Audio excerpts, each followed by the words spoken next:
माँ बाप खुद गए थे किसी के घर, किसी रिश्तेदारों के घर गए थे। जब आए हैं तो वाक़या देखा तो अब क्या बता सकते। पता चला? मुझे भी अभी कॉल आई है, मेरे ससुराल में से मुझे कॉल की गई है, आदिल भाई ये काम हुआ है, आप उधर आएँ। तो मैं इधर आया हूँ, अभी आपके सामने ही सूरत हाल है। अभी मैं फैमिली के पास ऊपर नहीं गया, अभी ऊपर जाऊँगा तो पता लगेगा। अभी मैं ऊपर नहीं गया, अभी रमज़ान के पास भी नहीं मिला, कुछ भी नहीं मैं बता सकता। जब तक रमज़ान को नहीं मिलूँगा पूछ दूँगा नहीं क्या, कुछ मैं किसी को बता नहीं सकता। अब हमारे इस तरह की कंडीशन भी नहीं है, हमारे 3 बच्चे चल गए। हमारे साथ तो ज़्यादती हो गई है ना, ये ज़्यादती है, सरेआम दिन दिहाड़े में ये काम हो गया। जी बिल्कुल, इस वक्त हम इचरा के इलाके में मौजूद हैं और यहाँ पे आज एक अफसोसनाक वाक़या रूनुमा हुआ।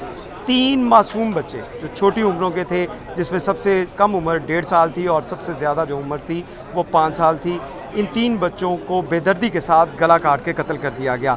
जिस जगह पे हम मौजूद हैं यहाँ पे आप देख सकते हैं कि ये वो फ्लैट हैं जहाँ पे ये आज अफसोसनाक वाक़या रूनुमा हुआ और इस वक्त पुलिस जो है मौके से एविडेंस कलेक्शन कर रही है और शवाहिद इकट्ठे करने के बाद पुलिस असल हक़ाइक़ जो है वो सामने लेके आएगी। लेकिन इसके साथ साथ आपको ये बताएं कि ये जब वाक़या रूनुमा हुआ तो उसके बाद पूरा जो इलाका है उसके अंदर काफ़ी जो है वो दुख दर्द भी था, क्योंकि इतने छोटे बच्चे जिनकी उम्रें सिर्फ जो है वो 1.5 साल सबसे कम उम्र बच्ची की और उसके साथ साथ जो सबसे बड़ी बच्ची थी उसकी उम्र 5.5 साल है। और ये 3 बच्चे हैं जिनमें एक लड़का है और 2 बेटियां हैं जिनको बेदर्दी के साथ कत्ल किया गया। पुलिस के मुताबिक अब तक की जो तहकीकात हैं उसके मुताबिक पुलिस का कहना है कि ये इत्तला मकामी अफराद की जानिब से दी गई और उसमें पुलिस का कहना है कि दोनों मियाँ बीवी जो बच्चों के पेरेंट्स हैं वो 12:30 बजे के करीब अपने घर से निकले, क्योंकि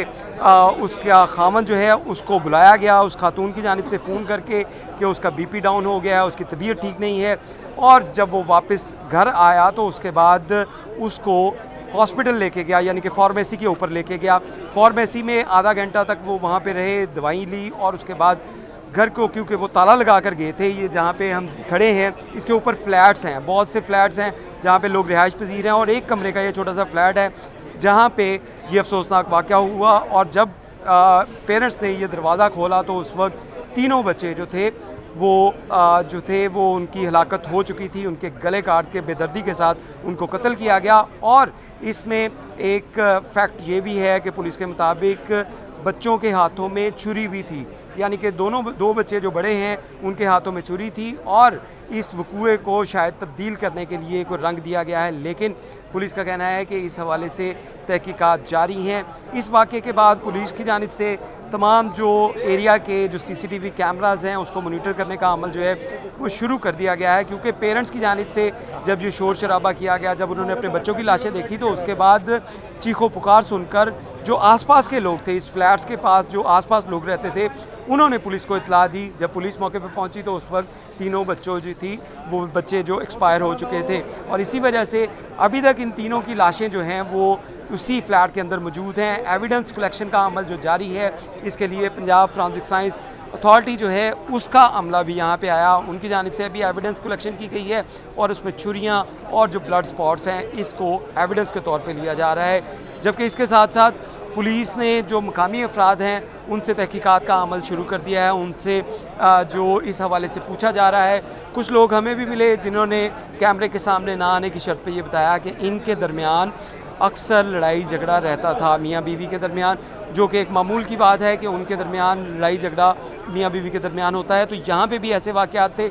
लेकिन इसके साथ साथ एक और चीज़ भी है कि इस नौजवान जिसके ये बच्चे थे उसके बारे में ये कहना है, उसके जो रिलेटिव्स थे उनकी जानिब से ये बताया जा रहा है कि उसकी कुछ अर्सा कबल जो है थे वो एक मुलाजमत करता था, उसके बाद उसकी एक हादसे के नतीजे में उसकी टांग टूट गई और उसके बाद उसके जो घरेलू हालात थे वो अच्छे नहीं थे, क्योंकि नौकरी पे भी नहीं जा रहा था।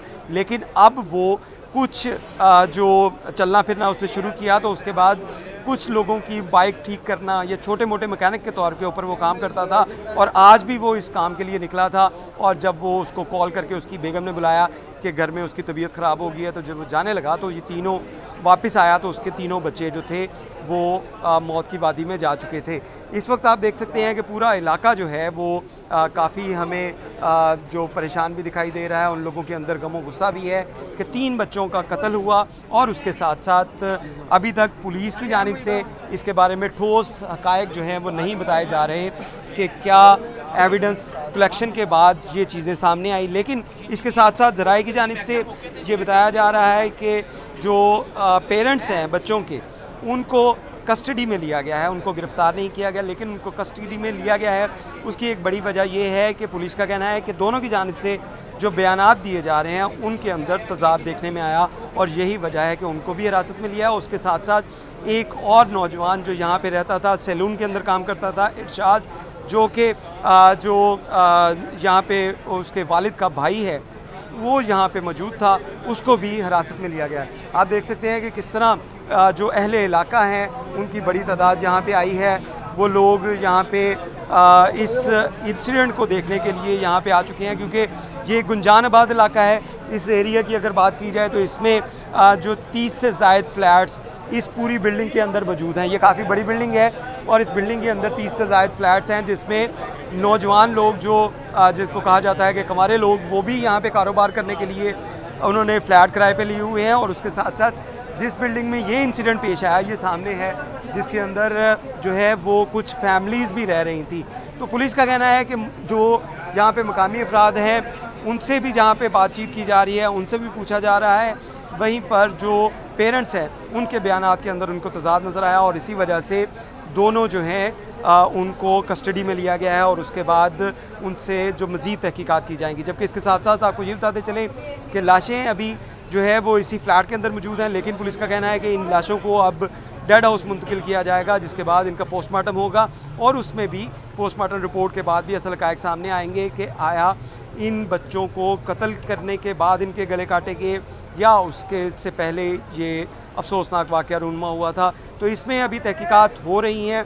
पुलिस का कहना है कि जल्द जो है वो असल हक़ाइक़ सामने आ सकेंगे। लेकिन इसके साथ साथ अगर हम आपको दिखा सकें कि यहाँ पे सिचुएशन क्या है, तो ये छोटी सी गली है, इसके अंदर आपको लोगों का जमे गफ़ीर नज़र आ रहा है। लेकिन पुलिस की जानिब से जितने भी यहाँ पे लोग आए हैं उनको फ़्लैट के अंदर जाने की इजाज़त नहीं है कि वो फ़्लैट के अंदर नहीं जा सकते। लोग बाहर से यहाँ पे आए हैं क्योंकि ये अफसोसनाक वाक़या पूरा इचरा का जो एरिया है इसको जो है वो हिला के रख दिया है कि इतना अफसोसनाक वाक़या ये रूनुमा हुआ। और इसमें अभी आप देख सकते हैं कि बहुत से लोग यहाँ पे ऐसे भी हैं जो इन फ्लैट्स के अंदर रिहाइश पजीर हैं, लेकिन जब हमने उनसे बात करने की कोशिश की तो उनकी जानिब से कोई बयान नहीं दिया जा रहा क्योंकि ये तमाम लोग यहाँ पे अपने कारोबार के सिलसिले में या अपनी रिहाइश के सिलसिले में यहाँ पे लोग रह रहे हैं क्योंकि छोटे छोटे फ्लैट हैं और ज़्यादातर मज़दूर तबका जो है वो इन फ्लैटों में रह रहा है। और जिस फ्लैट्स की हमने बात की कि इन फ्लैट के अंदर जो फैमिलीज़ थी उनकी जानिब से जो बयानात दिए गए हैं उसमें ये बताया गया है कि इन दोनों के दरमियान जो तसादुम लड़ाई झगड़ा रहता था, जिसमें ये झगड़ा जो था ये गुर्बत के बायस भी था। और इसमें जो उनके फैमिली मेम्बर्स हैं, जो उनके रिश्तेदार यहाँ पे आए हैं इस वक़ूए को सुनने के बाद, उनसे जब हमने बात की तो उनका ये कहना था कि उस शख्स के जिसके ये बच्चे हैं उसके हालात जो है वो काफ़ी जो थे वो ख़राब तो थे ही, लेकिन पूरी फैमिली, पूरे रिश्तेदार उसको सपोर्ट भी करते थे क्योंकि ये 4-5 माह से अपने काम काज से फारिग था और इसी वजह से ये घर में लड़ाई भी झगड़े भी रहते थे। लेकिन उनका ये कहना है कि रिसेंटली कोई ऐसा वाक़या उनके इल्म में नहीं है कि जिसके अंदर वो लड़ाई झगड़ा हुआ हो, लेकिन पुलिस का कहना है कि इसमें तहकीकात के बाद असल हक़ाइक़ सामने आएंगे।